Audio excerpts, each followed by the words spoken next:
Sabay-sabay natin alamin ang mga kaganapan na nangyayari sa ating bansa.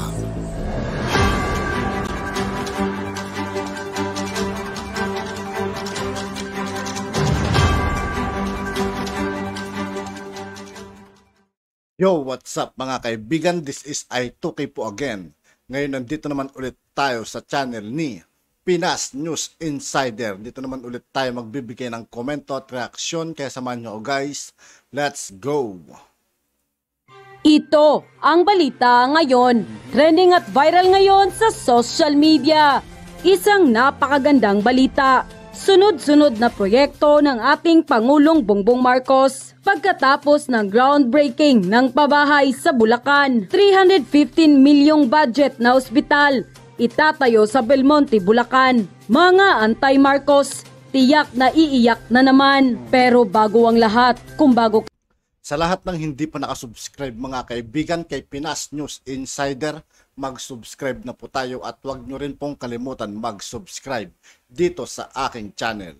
ka pa lamang sa aming channel, ay please huwag kalimutang i-like ang video at mag-subscribe at i-click ang notification bell para mas maging updated pa kayo lalo sa lahat pa ng bagong video na i-upload namin.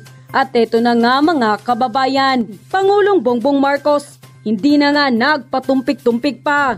Pagkatapos ng groundbreaking ng pabahay sa Bulacan, 315 milyong budget na ospital sa Bulacan, sisimulan na.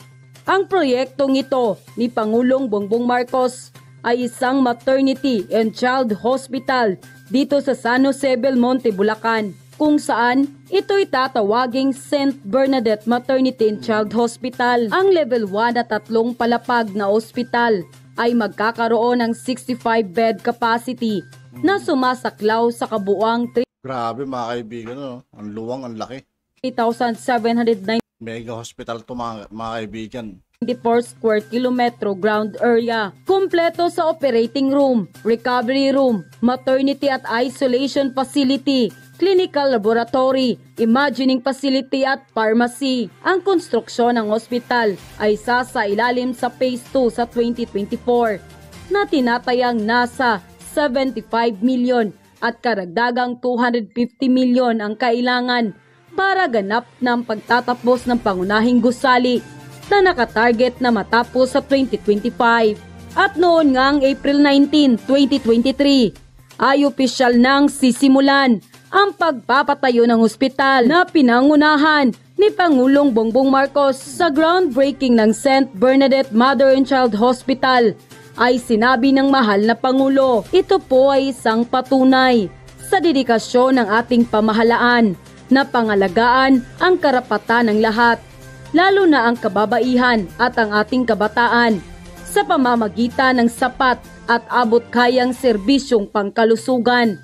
Sa pamamagitan ng isang community hospital, mapapalapit natin ang pangunahing serbisyong medikal sa mga residente at mapapabilis ang pagtugon at paggamot sa panahon ng pangangailangan. Dagdag pa niya, nagkaisa tayo sa paniniwala na obligasyon ng pamahalaan na alagaan ang kalusugan ng kanyang mamamayan upang panatilihin silang malakas at handang kumayod para maitaguyod ang mga sarili at ang kanilang pamilya at para sa masiglang pagtakbo ng ating ekonomiya. End quote. Hinimok nga ni Pangulong Ferdinand R. Marcos Jr. ang Department of Health at ang lokal na pamahalaan ng San Jose del Monte, Bulacan na magtulungan ng mahigpit sa pagtiyak ng kalidad at napapanahong pagkumpleto ng St. Bernadette Mother and Child Hospital. Ang proyektong ito ay isang patunay na ang Pangulong Bongbong Marcos ay may tunay na malasakit sa bawat pamilyang Pilipino. Samantala, hindi naman mapigilan ng marami sa ating mga kababayan na magbigay ng kanilang hinaing at komento sa mundo ng social media. At ayon pa sa kanila, iyan ang presidente natin na tinaguriang weak leader.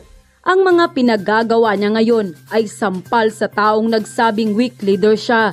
Dahil kitang-kita natin ang mga pinaggagawa Continuous Pabahay Program, Build Better More Infrastructures Program, Continuous Drug Information Campaign Program, Philippine Healthcare Program, Upgrade of Educational System of our country, Continuous Enhancement of Military Equipments, and many more. Ito ang tunay na presidente, may malasakit sa bawat Pilipino. Gaya siya ng kanyang ama, na ang hangarin maganda ang pamumuhay ng bawat pamilyang Pilipino.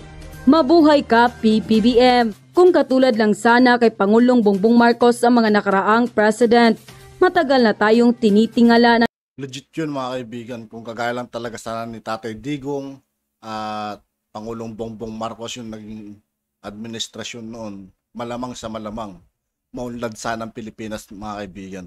Pero wala eh. Nagpadala tayo sa dilaw na ribbon. ng ibang bansa, meaning maunlad na tayo.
Pinagmamalaki kong ipaalam sa inyo na isa sa pasilidad na ito sa mga proyektong pagkakaunlaran ng ating administrasyon, alinsunod sa ating Philippine Health Facility Development Plan.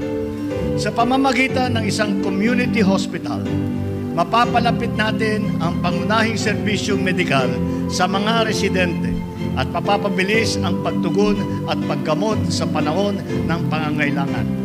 Kaya naman, hinihimok ko ang Department of Health at ang lokal na pamahalaan ng San Jose del Monte na magtulungan upang matiyak na maitatayo ang ospital na ito sa itinakdang panahon at itinakdang kalidad. Nagkakaisa tayo sa paniniwala na obligasyon ng pamahalaan na alagaan ang kalusugan ng kanyang mamamayan upang panatilihin silang malakas at handang kumayod para maitaguyod ang mga sarili at ang kanilang pamilya at para sa masiglang pagtakbo ng ating ekonomiya.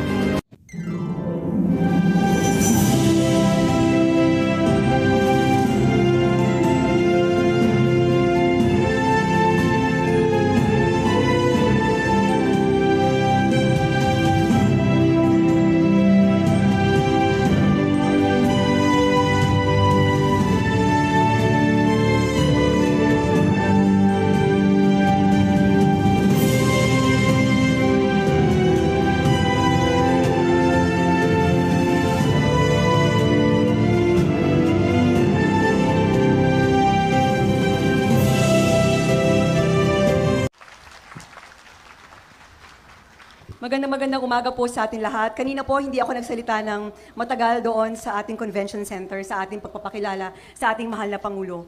Pero ngayon, bibigyan ko po ng daan ang aking pagpapasalamat sa Kanya at higit sa lahat kung paano nga ba nagsimula ang St. Bernadette Children's and Maternity Hospital na ngayon po ay tinawag po ng DOH na Mother and Child. Kung inyong tatandaan, si Ate Kong Rida po ay, ang birthday ko po ay June 27, ina ng laging saklolo. So yon, Mother and Child, kung saan nakayakap sa lahat ng pangangailangan ng isang ina at ng isang anak. Ngayong araw na ito, malugod ko pong pinahahayag sa inyong lahat ang pagpapasalamat ni Ate Kong Rida sa ating kasama, higit sa lahat sa ating Pangulong Bongbong Marcos na nagbigay daan sa pangarap ng mga taga-barangay Gaya-Gaya at Karatig Barangay. Mga kababayan, Ginoo, Binibini at higit sa lahat, pamilyang Sanuseño, malugod ko pong ipinakikilala. Sabi niya kanina, pangalawa lang po siya sa pogi na Pangulo, higit sa lahat sa kanyang ama, Ferdinand Marcos Sr., ngayon ay Junior, meron pa tayong kasama yung Congressman Sandro na pogi din. Siyempre, bawal lang. Sabi ko po, Mr. President, Pangulo, sa lungsod ng San Jose del Monte, mahirap man ang buhay, dapat pogi ka at maganda. Yan ang number one criteria. Maganda sa puso, maganda sa kaluluwa at higit sa lahat, maganda sa pananaw ng buhay. Mga kababayan, pamilyang Sanoseño, malugod ko poong pinakikilala ang Pangulo ng Republika ng Pilipinas, Ferdinand Bongbong Romualdez Marcos Jr.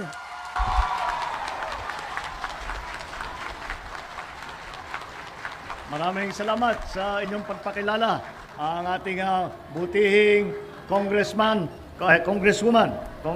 ng Lone District Representative ng San Jose del Monte, Congressman Rida Robes. Maraming salamat at alam niyo po, siya yung isa sa pinakamasigasig na nakikita po natin sa ating House of Representatives. At hindi yun po galing sa yung report na yan, hindi po galing sa akin. Yan po ang report na galing dun sa kanyang classmate na sinama ko na si Congressman Sandro Marcos na nandiyan. At yun na nga mga kababayan. At yun nga po mga kaibigan, dito po nagtatapos ang ating reaction video. Muli ako po si I2K ng Sundalo ng Dunggalo at 811. Maraming salamat sa patuloy na pagsuporta. Yeah, peace out.